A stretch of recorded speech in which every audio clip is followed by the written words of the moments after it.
शांति। ओम शांति। ओम शांति। आज है 12 जुलाई 2025। सकार माँ वाक्य। बाबा कहते, मीठे बच्चे, तुम्हें सच्चा सच्चा वैष्णव बनना है। तुम्हें सच्चा सच्चा वैष्णव बनना है। सच्चा वैष्णव भोजन की परहेज के साथ साथ पवित्र भी रहते हैं। तुम्हें सच्चा सच्चा वैष्णव बनना है। सच्चे वैष्णव भोजन की परहेज के साथ साथ पवित्र भी रहते हैं। आज का प्रश्न, कौन सा अवगुण गुण में परिवर्तन हो जाए तो बेड़ा पार हो सकता है? कौन सा अवगुण गुण में परिवर्तन हो जाए तो बेड़ा पार हो सकता है? उत्तर है, सबसे बड़ा अवगुण है मोह। सबसे बड़ा अवगुण है मोह। मोह के कारण संबंधियों की याद सताती रहती है। किसी का कोई संबंधी मरता है तो 12 मास तक उसे याद करते रहते हैं। मुंह ढककर रोते रहेंगे, याद आती रहेगी। ऐसे ही अगर बाप की याद सताए, दिन रात तुम बाप को याद करो तो तुम्हारा बेड़ा पार हो जाएगा। जैसे लौकिक संबंधी को याद करते, ऐसे बाप को याद करते रहो तो अहो सौभाग्य। ओम शांति। बाप रोज रोज बच्चों को समझाते हैं कि अपने को आत्मा समझ बाप की याद में बैठो। आज उसमें ऐड करते हैं, सिर्फ बाप नहीं, दूसरा भी समझना है। मुख्य बात ही है, परम पिता परमात्मा शिव, उनको गॉड फादर भी कहते हैं, ज्ञान सागर भी है। ज्ञान सागर होने कारण टीचर भी है। राजयोग सिखलाते हैं। ये समझाने से समझेंगे सत्य बाप इन्हों को पढ़ा रहे हैं। प्रैक्टिकल बात यह सुनाते हैं। वह सबका बाप भी है, टीचर भी है, सदगति दाता भी है और फिर उनको नॉलेजफुल कहा जाता है। बाप, टीचर, पतित पावन ज्ञान सागर है। पहले तो बाप की महिमा करनी चाहिए। वह हमको पढ़ा रहे हैं। हमें ब्रह्मा कुमार कुमारियाँ, ब्रह्मा भी रचना है शिव बाबा की, और अभी है भी संगम युग। एम ऑब्जेक्ट भी राजयोग की है। हमको राजयोग सिखलाते हैं तो टीचर भी सिद्ध हुआ। और ये पढ़ाई है ही नई दुनिया के लिए। यहाँ बैठे ये पक्का करो हमको क्या क्या समझाना है। ये अंदर धारणा होनी चाहिए। ये तो जानते हैं, कोई को जास्ती धारणा होती है, कोई को कम। यहाँ भी जो ज्ञान में जास्ती तीखे जाते हैं उनका नाम होता है, पद भी ऊंचा होता है, प्रेज भी बाबा बतलाते रहते हैं। तुम पूरे वैष्णव बनते हो।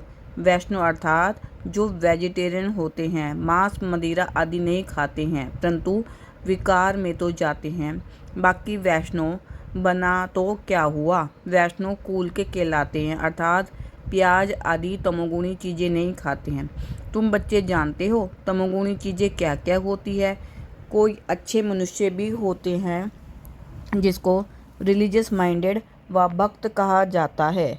सन्यासियों को कहेंगे पवित्र आत्मा, और जो दान आदि करते हैं उनको कहेंगे पुण्य आत्मा। इससे भी सिद्ध होता है आत्मा ही दान पुण्य करती है, इसलिए पुण्य आत्मा पवित्र आत्मा कहा जाता है। आत्मा कोई निर्लिप्त नहीं है। ऐसे अच्छे अच्छे अक्षर याद करने चाहिए। साधुओं को भी महान आत्मा कहते हैं। महान परमात्मा नहीं कहा जाता है तो सर्वव्यापी कहना रोंग है। सर्व आत्मा ही है। जो भी है सब में आत्मा है। पढ़े लिखे जो हैं वे सिद्ध कर बतलाते हैं, झाड़ में भी आत्मा है। कहते हैं 84 लाख योनियाँ जो हैं उनमें भी आत्मा है। आत्मा ना होती तो वृद्धि को कैसे पाती। मनुष्य की जो आत्मा है वह तो जड़ में जा नहीं सकती। शास्त्रों में ऐसी ऐसी बातें लिख दी है। इंद्रप्रस्थ से धक्का दिया तो पत्थर बन गया। अब बाप बैठ समझाते हैं। बाप बच्चों को कहते हैं, देह के संबंध तोड़ अपने को आत्मा समझो। मामेकम याद करो, बस तुम्हारे 84 जन्म अब पूरे हुए। अब तमो प्रधान से सतो प्रधान बनना है। दुख धाम में आप पवित्र धाम, शांति धाम और सुख धाम में पवित्र धाम। ये तो समझते हो ना। सुख धाम में रहने वाले देवताओं की आगे माथा टेकते हैं। सिद्ध होता है भारत में नई दुनिया में पवित्र आत्माएं थी। ऊंच पद वाले थे। अभी तो गाते हैं मुझ निगुण हारे में कोई गुण नाई। है भी ऐसे, कोई गुण नहीं है। मनुष्यों में मोह भी बहुत होता है, मरे हुए की याद रहती है। बुद्धि में आता है ये मेरे बच्चे हैं, पति अथवा बच्चा मरे तो उनको याद करते रहते। स्त्री 12 मास तक तो अच्छी रीति याद करती है, मुंह ढककर रोती रहती है। ऐसे मुंह ढककर अगर तुम बाप को याद करो दिन रात तो बेड़ा ही पार हो जाए। बाप कहते हैं जैसे पति को तुम याद करती रहती हो ऐसे मेरे को याद करो तो तुम्हारे विक्रम विनाश हो जाए।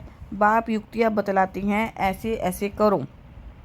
पोता मेल देखते हैं, आज इतना खर्चा हुआ, इतना फ़ायदा हुआ, बैलेंस रोज निकालते हैं, कोई मास मास निकालते हैं। यहाँ तो यह बहुत ज़रूरी है, बाप ने बार बार समझाया है। बाप कहते हैं तुम बच्चे सौभाग्यशाली, 1000 भाग्यशाली, करोड़ भाग्यशाली, पदम अरब खरब भाग्यशाली हो। जो बच्चे अपने को सौभाग्यशाली समझते हैं वे जरूर अच्छी तरह से बाप को याद करते रहेंगे, वही गुलाब के फूल बनेंगे। ये तो नटशेल में समझाना होता है। बनना तो खुशबूदार फूल है, मुख्य है याद की बात। सन्यासियों ने योग अक्षर कह दिया है। लौकिक बाप ऐसे नहीं कहेंगे कि मुझे याद करो या पूछे कि मुझे याद करते हो। बाप बच्चों को, बच्चा बाप को याद है ही, यह तो लो है। यहाँ पूछना पड़ता है क्योंकि माया भुला देती है। यहाँ आते हैं, समझते हैं हम बाप के पास जाते हैं तो बाप की याद रहनी चाहिए, इसलिए बाबा चित्र भी बनाते हैं तो वह भी साथ में हो। पहले पहले हमेशा बाप की महिमा शुरू करो, ये हमारा बाबा है, यूं तो सबका बाप है, सर्व का सदगति दाता, ज्ञान का सागर, नॉलेज फुल है। बाबा हमको सृष्टि चक्र के आदि मध्य अंत का ज्ञान देते हैं जिससे हम त्रिकालदर्शी बन जाते हैं। त्रिकालदर्शी सृष्टि पर कोई मनुष्य हो नहीं सकता। बाप कहते हैं ये लक्ष्मी नारायण भी त्रिकालदर्शी नहीं है, ये त्रिकालदर्शी बन क्या करेंगे, तुम बनते हो और बनाते हो। इन लक्ष्मी नारायण में ज्ञान होता तो परंपरा चलता, बीच में तो विनाश हो जाता, इसलिए परंपरा तो चल ना सके। तो बच्चों को इस पढ़ाई का अच्छी रीति से स्मरण करना है। तुम्हारी भी ऊंच से ऊंच पढ़ाई संगम पर ही होती है। तुम याद नहीं करते हो, देह अभिमान में आ जाते हैं तो माया थप्पड़ मार देती है। जब 16 कला संपूर्ण बनेंगे तब विनाश की भी तैयारी होगी। वह विनाश के लिए और तुम अविनाशी पद के लिए तैयारी कर रहे हो। कौरव और पांडवों की लड़ाई हुई नहीं, कौरवों और यादवों की लगती है। ड्रामा अनुसार पाकिस्तान भी हो गया, वह भी शुरू तब हुआ जब तुम्हारा जन्म हुआ। अब बाप आए हैं तो सब प्रैक्टिकल होना चाहिए ना। यहाँ के लिए ही कहते हैं रक्त की नदियाँ बहती है तब फिर घी की नदी बहेगी। अब भी देखो लड़ते रहते हैं, फलाना शहर, दो नहीं तो लड़ाई करेंगे, यहाँ से पास ना करो, ये हमारा रास्ता है। अब वह क्या करें, स्टीमर कैसे जाएंगे, फिर राय करते हैं, जरूर राय पूछते होंगे, मदद की उम्मीद मिली होगी, वे आपस में ही ख़त्म कर देंगे। यहाँ फिर सिविल वॉर के ड्रामा में नूंद है। अभी बाप कहते हैं मीठे बच्चे बहुत समझदार बनो, यहाँ से बाहर घर में जाने से फिर भूल नहीं जाओ। यहाँ तुम आते हो कमाई जमा करने, छोटे छोटे बच्चों को ले आते हो तो उनके बंधन में रहना पड़ता है। यहाँ तो ज्ञान सागर के कंठे पर आते हो, जितनी कमाई करेंगे उतना अच्छा है, इसमें लग जाना चाहिए। तुम आते हो अविनाशी ज्ञान रत्नों की झोली भरने, गाते भी हो ना, भोलानाथ भर दो झोली। भक्त तो शंकर के आगे जाकर कहते हैं झोली भर दो, वह फिर शिव शंकर को एक समझ लेते हैं। शिव शंकर महादेव कह देते हैं तो महादेव बड़ा हो जाता है। ऐसी छोटी छोटी बातें बहुत समझने की है। तुम बच्चों को समझाया जाता है अभी तुम ब्राह्मण हो, नॉलेज मिल रही है, पढ़ाई से मनुष्य सुधरते हैं, चाल चलन भी अच्छी होती है। अभी तुम पढ़ते हो जो सबसे जास्ती पढ़ते हो पढ़ाते हैं उनके मैनर्स भी अच्छे होते हैं। तुम कहेंगे सबसे अच्छे मम्मा बाबा के मैनर्स हैं, यह फिर होगी बड़ी मम्मा जिसमें प्रवेश कर बच्चों को रचते हैं। माता पिता कंबाइन है, कितनी गुप्त बातें हैं। जैसे तुम पढ़ते हो वैसे मम्मा भी पढ़ती थी, उनको एडॉप्ट किया। सियानी थी तो ड्रामा अनुसार सरस्वती नाम पड़ा। ब्रह्मपुत्रा बड़ी नदी है, मेला भी लगता है सागर और ब्रह्मपुत्रा का, ये बड़ी नदी ठहरी तो माँ भी ठहरी ना। तुम मीठे मीठे बच्चों को कितना ऊँच ले जाते हैं। बाप तुम बच्चों को ही देखते हैं, उनको तो किसी को याद करना नहीं है, इनकी आत्मा को तो बाप को याद करना है। बाप कहते हैं हम दोनों बच्चों को देखते हैं, मुझे आत्मा को तो साक्षियों नहीं देखना है, परंतु बाप के संग में हम भी ऐसे देखता हूँ। बाप के साथ रहता हूँ ना, उनका बच्चा हूँ तो साथ में देखता हूँ। मैं विश्व का मालिक बन घूमता हूँ, जैसे कि मैं ही ये करता हूँ। मैं दृष्टि देता हूँ, देश सही सब कुछ भूलना होता है, बाकी बच्चा और बाप जैसे एक हो जाते हैं। तो बाप समझाते हैं, खूब पुरुषार्थ करो। बरोबर मम्मा बाबा सबसे जास्ती सर्विस करते हैं। घर में भी माँ बाप बहुत सर्विस करते हैं ना। सर्विस करने वाले जरूर पद भी ऊंच पाएंगे, तो फिर फॉलो करना चाहिए ना। जैसे बाप अपकारियों पे भी उपकार करते हैं, ऐसे तुम भी फॉलो फादर करो। इसका भी अर्थ समझना है। बाप कहते हैं मुझे याद करो और किसका भी नहीं सुनो। कोई कुछ बोले, सुना अनसुना कर दो। तुम मुस्कुराते रहो तो वह आप पे ठंडा हो जाएगा। बाबा ने कहा था कोई क्रोध करे तो तुम उन पर फूल चढ़ाओ। बोलो तुम अपकार करते हो, हम उपकार करते हैं। बाबा खुद कहते हैं सारी दुनिया के मनुष्य मेरे अपकारी हैं। मुझे सर्वव्यापी कहकर कितनी गाली देते हैं। मैं तो सबका उपकारी हूँ। तुम बच्चे भी सबका उपकार करने वाले हो। तुम ख्याल करो हम क्या थे, अभी क्या बनते हैं, विश्व के मालिक बनते हैं। ख्याल ख्वाब में भी नहीं था। बहुतों को घर बैठे साक्षात्कार हुआ है, परंतु साक्षात्कार से कुछ होता थोड़ी है। आहिस्ते आहिस्ते झाड़ वृद्धि को पाता रहेगा। ये नया देवी झाड़ स्थापन हो रहा है ना। बच्चे जानते हैं हमारा देवी फूलों का बगीचा बन रहा है। सतयुग में देवता ही रहते हैं, सो फिर आने हैं, चक्कर फिरता रहता है। 84 जन्म भी वही लेंगे। दूसरी आत्माएं फिर कहाँ से आएंगी। ड्रामा में जो भी आत्माएं हैं कोई भी पार्ट से छूट नहीं सकती। ये चक्कर फिरता ही रहता है। आत्मा कभी घटती नहीं, छोटी बड़ी नहीं होती है। बाप मीठे बच्चों को समझाते हैं, कहते हैं बच्चे सुखदाई बनो। माँ कहती है ना आपस में लड़ो झगड़ो नहीं। भेद का बाप भी बच्चों कहते हैं याद की यात्रा बहुत सहज है। वे यात्रा तो जन्म जन्मांतर करते आए हो, फिर भी सीढ़ी नीचे उतरते पाप आत्मा बनते जाते हो। बाप कहते हैं ये है रूहानी यात्रा, तुमको इस मृत्यु लोक में लौटना नहीं है। उस यात्रा से तो लौट कर आते हैं, फिर वैसे के वैसे बन जाते हैं। तुम तो जानते हो हम स्वर्ग में जाते हैं, स्वर्ग था फिर होगा। ये चक्कर फिरना है। दुनिया एक ही है, बाकी स्टार्स आदि में कुछ दुनिया है नहीं।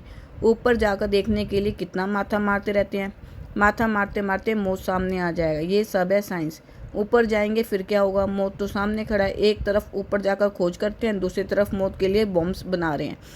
मनुष्य की बुद्धि देखो कैसी है, समझते भी है कोई प्रेरक है। खुद कहते हैं वर्ल्ड वॉर जरूर होनी है। ये वही महाभारत लड़ाई है। अब तुम बच्चे भी जितना पुरुषार्थ करेंगे उतना ही कल्याण करेंगे। खुदा के बच्चे तो हो ही, भगवान अपना बच्चा बनाते हैं तो तुम भगवान भगवती बन जाते हो। लक्ष्मी नारायण को गॉड फादर कहते हैं ना। कृष्ण को गॉड फादर मानते हैं, राधे को इतना नहीं। सरस्वती का नाम है, राधे का नाम नहीं है। कलश भी लक्ष्मी को दिखाते हैं, यह भी भूल कर दी है। सरस्वती के भी अनेक नाम रख दिया है, वह तो तुम ही हो। देवियों की भी पूजा होती है तो आत्माओं की भी पूजा होती है। बाप बच्चों को हर बात समझाते रहते हैं। अच्छा, मीठे मीठे सिकलदे बच्चों प्रति माता पिता बाप दादा का याद प्यार और गुड मॉर्निंग। रूहानी बाप की रूहानी बच्चों को नमस्ते। हम रूहानी बच्चों की रूहानी बाप दादा को दिल व जान से सिख व प्रेम से नमस्ते, गुड मॉर्निंग, शुक्रिया मीठे मीठे बाबा। धारणा के लिए मुख्य सार। जैसे बाप अपकारी पर भी उपकार करते हैं, ऐसे फॉलो करना है, ऐसे फॉलो फादर करना है। कोई कुछ बोले तो सुना अनसुना कर देना है, मुस्कुराते रहना है, एक बाप से ही सुनना है। सेकंड पॉइंट है सुखदाई बन, सबको सुख देना है, आपस में लड़ना झगड़ना नहीं है। समझदार बन, अपनी झोली अविनाशी ज्ञान रत्नों से भरपूर करनी है। वरदान, सागर के तले में जाकर अनुभव रूपी रतन प्राप्त करने वाले सदा समर्थ आत्मा भव। सागर के तले में जाकर अनुभव रूपी रतन प्राप्त करने वाले सदा समर्थ आत्मा भव। समर्थ आत्मा बनने के लिए योग की हर विशेषता का, हर शक्ति का और हर एक ज्ञान के मुख्य पॉइंट्स का अभ्यास करो। अभ्यासी लगन में मगन रहने वाली आत्मा के सामने किसी भी प्रकार का विघ्न ठहर नहीं सकता। इसलिए अभ्यास की प्रयोगशाला में बैठ जाओ। अभी तक ज्ञान के सागर, गुणों के सागर, शक्तियों के सागर में ऊपर ऊपर की लहरों में लहराते हो, लेकिन अब सागर के तले में जाओ तो अनेक प्रकार के विचित्र अनुभव के रतन प्राप्त कर समर्थ आत्मा बन जाएंगे। स्लोगन, अशुद्धि ही विकार रूपी भूतों का आह्वान करती है, इसलिए संकल्पों से भी शुद्ध बनो। अशुद्धि ही विकार रूपी भूतों का आह्वान करती है, इसलिए संकल्पों से भी शुद्ध बनो। अव्यक्त इशारे, संकल्पों की शक्ति जमा कर श्रेष्ठ सेवा के निमित्त बनो। संकल्पों की शक्ति जमा कर श्रेष्ठ सेवा के निमित्त बनो। जैसे ब्रह्मा बाप ने विशेष शेष संकल्प से बच्चों का आह्वान किया, अर्थात रचना रची। ये संकल्प की रचना भी कम नहीं है। शेष शक्तिशाली संकल्प ने प्रेर कर भिन्न भिन्न धर्मों के पर्दों से निकाल कर समीप लाए। ऐसे आप बच्चे भी शक्तिशाली शेष संकल्पधारी बनो। अपने संकल्पों की शक्ति को ज़्यादा खर्च नहीं करो, व्यर्थ नहीं गवाओ, तो शेष संकल्प से प्राप्ति भी श्रेष्ठ होगी। ओम शांति।